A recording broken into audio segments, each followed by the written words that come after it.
Daouda, surtout au niveau de l'école, parce que j'ai envie de dire, les parents, enfin moi je regarde personnellement, mes parents, ils ne savent pas utiliser ni Facebook, ni Twitter, ni même Instagram. Donc c'est vraiment au niveau de l'école que la prévention doit se faire aujourd'hui. Oui, c'est clair, c'est au niveau de l'école, puisque de toute façon, les enfants passent l'essentiel de leur temps aussi à l'école. Et puis c'est là où il y a beaucoup d'influence au niveau avec les autres élèves justement. Bon, comment contrôler ça, c'est très difficile. Et d'ailleurs, le thème que vous citez, l'école et les réseaux sociaux, c'est intéressant parce qu'on a entendu quelqu'un dans le reportage dire que au niveau du BFM, c'est-à-dire avant le lycée, quand on quitte l'examen qui permet d'aller au lycée depuis le collège, les régions les plus reculées du Sénégal avaient un taux de réussite plus important. Matam, c'est très loin de Dakar, et que Dakar avait un taux de réussite très faible. Parce qu'à Dakar, bien entendu, les enfants ont voilà, le téléphone connecté, etc. Que les réseaux sociaux, ça abrutit, c'est ça? Selon le sociologue qu'on a entendu dans le reportage, il y aurait un lien entre l'accès aux nouvelles technologies et la capacité de réussir en examen, finalement. Grosso modo, on peut l'interpréter comme ça. Est-ce que c'est vrai? Bon, voilà. Maintenant, je pense qu'il y a quand même une influence liée au niveau des élèves. Ça, c'est quelque chose qu'on peut observer à la louche comme ça.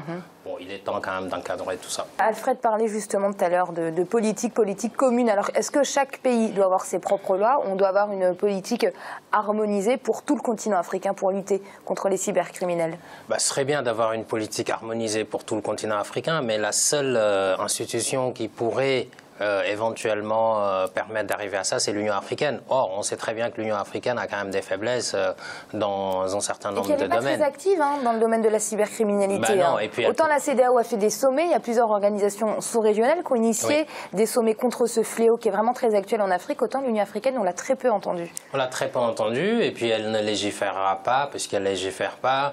C'est vraiment au niveau des espaces régionaux, je pense. Donc la CEDEAO, dans le cadre de l'Afrique de l'Ouest, fait effectivement, comme vous l'avez rappelé, des efforts importants pour à la fois promouvoir les nouvelles technologies de l'information et de la communication, mais également sensibiliser, éduquer, etc. Et je pense que c'est ce type d'initiative qu'il faut multiplier un peu partout en Afrique, parce que bon, l'Afrique demeure le marché, le nouveau marché, celui qui est probablement le plus important aujourd'hui pour toutes ces applications, Facebook, WhatsApp, etc.